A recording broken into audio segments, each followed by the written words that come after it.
If you follow the Nintendo Switch, you're probably aware of the ongoing lawsuit between Nintendo and infamous modding group known as Team Xecuter. And in today's episode, I wanted to talk about the history of Team Xecuter, who they are, how they got their start, and to do that, we need to go back as far as the year 2002. In 2002, before Team Xecuter had officially formed, Paul Owen was in hot water. His PlayStation 2 modchip known as the Messiah had landed Owen in court. Owen's company, Channel Technology, was manufacturing and selling Messiah chips in the tens of thousands. Sony sued Owen and his Messiah chip in UK court. Owen and his legal team would counter and say that the chip was not used for infringing copyright of Sony games, rather it was used to make backup copies. The judge ruled in favour of Sony and issued an injunction banning the importation of the chips. The Messiah chip was a pivotal moment in the PlayStation 2 modding scene, because it was the first chip that did it all and only required 18 wires. It would allow region-free backups to play all PS1, PS2, CD and DVD games on a single chip. On the surface, Sony had secured the victory, but this setback did little to deter Owen and his mod chip business. The Messiah was manufactured in Taiwan, where anti-circumvention laws were non-existent. These chips were sold on underground online stores such as Hong Kong-based Lixang.com, where they were immensely popular. At the end of 2001, when the original Xbox was launched, it didn't take long for its security to be exposed, resulting in its firmware and all security keys to be dumped and decrypted. And the result of this discovery would lead to the first two mod chips on the market, known as the Extender and the Enigma. These chips were the first generation, and they were not a total BIOS replacement that were made soon after. Rather, they would patch the BIOS on the flash to open up unsigned code. And this meant, of course, region-free backups could load off a burnt disk. These chips were not trivial installs requiring 29 wires to be soldered onto the motherboard. The Enigma mod chip was developed by Paul Owen, and this would be his first foray into the Xbox scene. But his next would become his most infamous.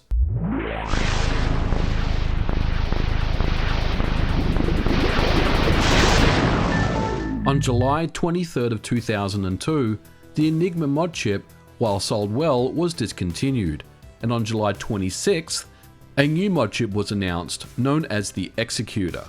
The Xecuter chip claimed that it would only need one wire, and anyone would be capable of performing the mod.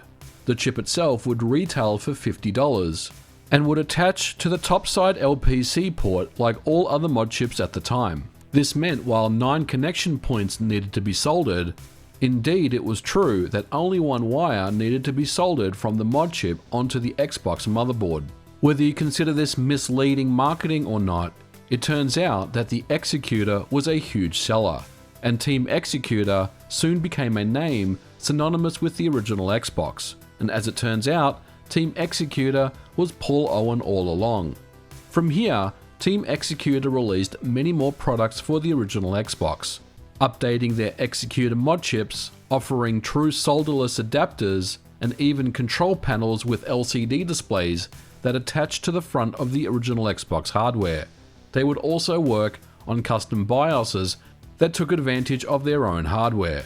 There was much competition at the time with other mod chip and BIOS developers, but Team Xecuter not only talked a big game on underground sites like Xbox Scene, but they backed it up with quality products that both the novice and the experienced modders could use. When the Xbox 360 was launched, Team Xecuter proudly announced that they were working on modding devices for that system. The initial DVD drive hacks were first, and TX would sell hardware to easily dump and reflash DVD drive firmware. Known as the CK or connectivity kit, these would be revised up to revision 3, and all DVD drives were supported. But the Xbox 360 was much more difficult to hack, and when it was finally opened up, products like the Xecuter Demon would offer a dual NAND setup, essentially allowing a stock retail console and at the press of a button to reboot into a completely modded one. But these products were far less popular because not only were there cheaper open source options available, modding an Xbox 360 has many more steps and requires hands-on soldering experience. Simply put, the barrier of entry was much higher. Team Xecuter and Paul would also be involved in the development of hardware in other scenes, sometimes under different names. The infamous Gateway 3DS would be a flash cart for the Nintendo 3DS that could play both DS and 3DS games. The company would be called Gateway, but this product was confirmed to be Team Xecuter all along. There would also be involvement in the development of the PS3 USB dongle devices that could boot a PS3 in factory service mode. But Team Xecuter would never reach the heights of the original Xbox days, and sometime in 2016, Paul Owen would sell Team Xecuter, its branding, all the websites associated to it, to Max Luan. Max originally was a scener in the popular release and demo group Paradox. He went by scene name Maximilian. The group has its roots going back to the days of the Commodore Amiga, and by 1993, Max had become the leader of the group. Paradox were perhaps most famous for their work on cracking Spyro: Year of the Dragon on the PlayStation 1, a game that had a very complex copy protection method. In 1994, Luan was already in trouble with the law, being involved in credit card scams, and by 2002, he became closely associated with a popular website known as maxconsole.com that ran daily modding news from the various scenes. Max Console generated a ton of revenue, but it would also offer mod chips and other devices not directly, but through an online retail store that shipped worldwide known as Divinio.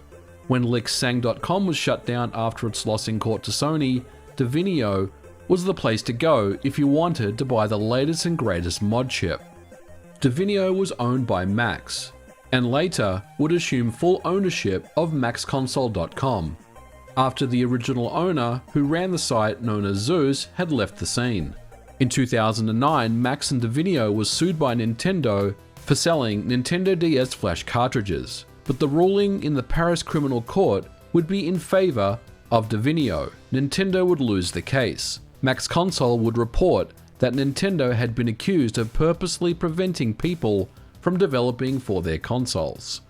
Max Luan was very well known and very well connected in the underground modding scene.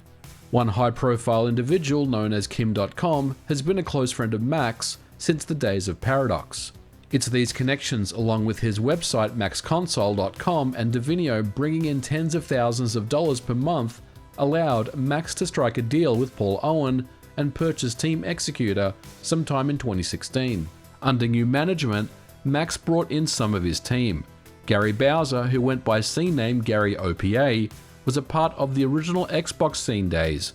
He was an admin and posted articles on sites such as xboxscene.com. Although Bowser was not a part of Team Xecuter during the Paul Owen days, he would often promote modchip sales on xboxscene.com for reseller sites like Modchip Central. Gary knew the scene well and how to promote products. Max would recruit Bowser and put him in charge of Max Console to not only promote products such as the Gateway 3DS, but other mod devices on Divinio and other TX reseller shops.